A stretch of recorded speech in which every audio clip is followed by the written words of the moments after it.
Everyone, welcome. I'm Tom Fitton. I'm president of Judicial Watch. Judicial Watch is a conservative, nonpartisan educational foundation dedicated to promoting transparency, accountability, and integrity in government politics and the law. And through our educational endeavors, Judicial Watch advocates high standards of ethics and morality in our nation's public life and seeks to ensure that political and judicial officials obey the law and do not abuse the powers entrusted to them by the American people. Judicial Watch does not endorse or oppose candidates for public office. The passage of Obamacare is seen by many as a fundamental threat to our nation's constitutional order. Here in Washington, we're used to challenging legislation and policies on practical or philosophical grounds, but it is relatively rare to have a wholesale challenge to a law based on the Constitution. And indeed, I can think of no other law in recent American history, maybe other than McCain-Feingold, that has been so widely challenged on constitutional grounds. The constitutional questions about Obamacare are many. Does it violate principles of federalism that leave certain areas of public policy to the sovereign states and not to the federal government? Does Obamacare violate the Commerce Clause of the Constitution by giving the federal government the power to force citizens to buy health insurance? At least 20 states are challenging the constitutionality of Obamacare in federal court. And as key parts of the law come into effect over the next few years, you can expect more challenges. And it may be a decade or more before all the court challenges are resolved. Frankly, given its massive scope, one might expect never-ending litigation related to Obamacare. And it may even impact the pending nomination of Elena Kagan to the Supreme Court. What is Elena Kagan's view on the scope of the Commerce Clause? Did the White House, as one report suggests, put her up specifically to check constitutional challenges to Obamacare? These are the sorts of questions that are going to be raised, I think, during her confirmation hearings. Now, I've just touched on the surface of the debate about the constitutionality of Obamacare, and I'm going to leave it to our expert panelists here to delve deeper. Joining us, we're honored to be joined by Congressman Jim Sensenbrenner, who represents the 5th Congressional District of Wisconsin. Jim was born in Chicago and later moved to Wisconsin with his family, and he graduated from the Milwaukee County Country Day School and did his undergraduate studies at Stanford, where he majored in political science. He then earned his law degree at the University of Wisconsin-Madison in 1968. After serving 10 years at the Wisconsin State Legislature, Jim ran for a U.S. House seat and was elected in November 1978 and has been re-elected to his office ever since. His current committee assignments in the House include serving on the Committee on the Judiciary and the Committee on Science and Technology. And specifically, he also serves as the ranking member on the subcommittee on the Constitution, Civil Rights, and Civil Liberties. He is a former chairman of the Senate, of the House Judiciary Committee, and as a long-serving member, Jim has established a strong record on crime, intellectual property, and constitutional issues. Throughout his public life, Congressman Sensenbrenner has been at the forefront of efforts to preserve the sanctity of life, eliminate wasteful government spending, and protect the interests of the American taxpayer.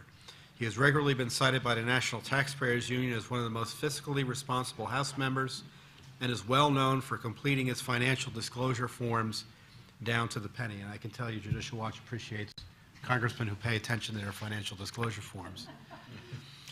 Joining us also, we're honored to be joined by Randy Barnett, who is the Carmack Waterhouse Professor of Legal Theory at the Georgetown University Law Center, where he teaches constitutional law and contracts.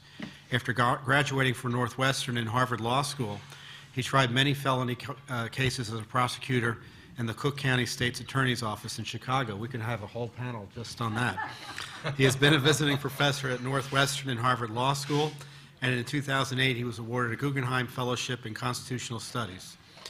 Professor Barnett's publications include more than 90 articles and reviews, as well as 9 books, including, for the purposes of this discussion, Restoring the Lost Constitution, the Presumption of Liberty, and the Structure of Liberty, Justice, and the Rule of Law.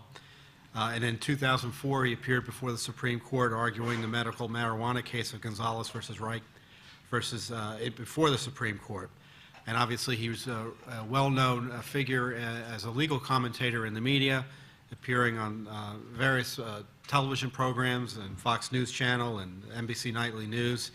And he regularly writes for the Wall Street Journal. And Randy, you just told me you have a A blog, what's the I website? blog on the Volokh conspiracy, a law blog. The Volokh conspiracy. So, Mr. Sensenbrenner will go, and then Mr. Barnett will go, and then we'll discuss things here for a little bit at the table, and then we'll open up our discussion to members of our audience. And I'd like to specifically welcome those of you who are viewing this via webcast. So we appreciate your input or feedback as a result of this as well.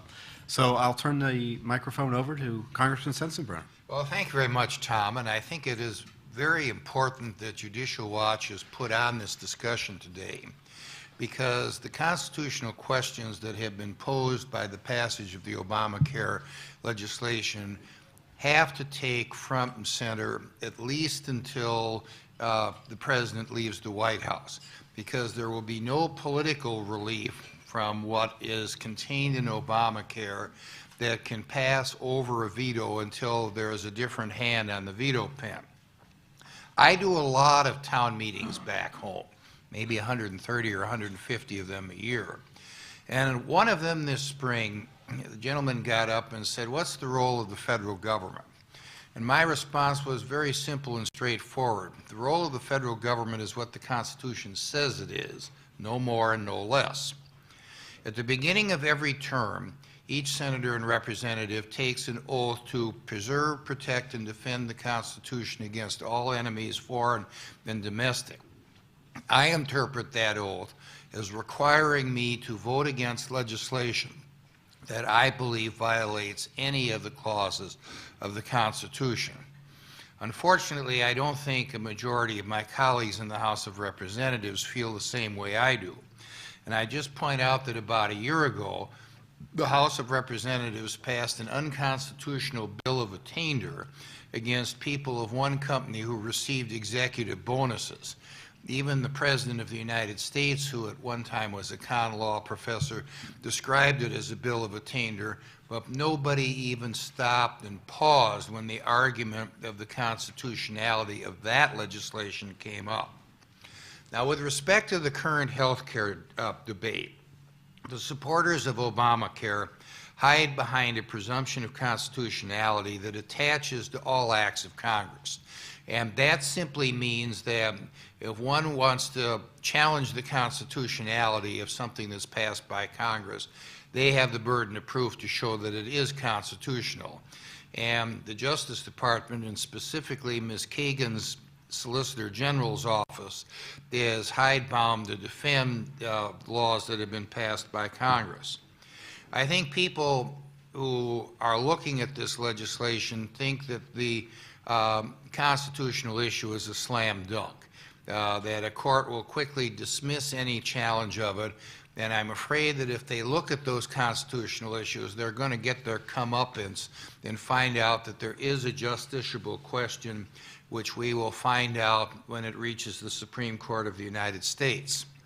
Most of the attention on the lack of constitutionality has been paid to the individual mandate provisions of Obamacare, which forces people to buy insurance from the insurance exchanges that are set up if they do not get a qualified insurance policy through their employer.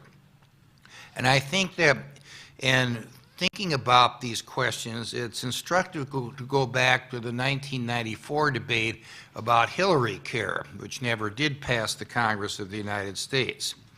The Congressional Budget Office said that an individual mandate was an unprecedented form of federal action, and that Congress has never forced people to buy any good or service as a condition of lawful residence in the United States.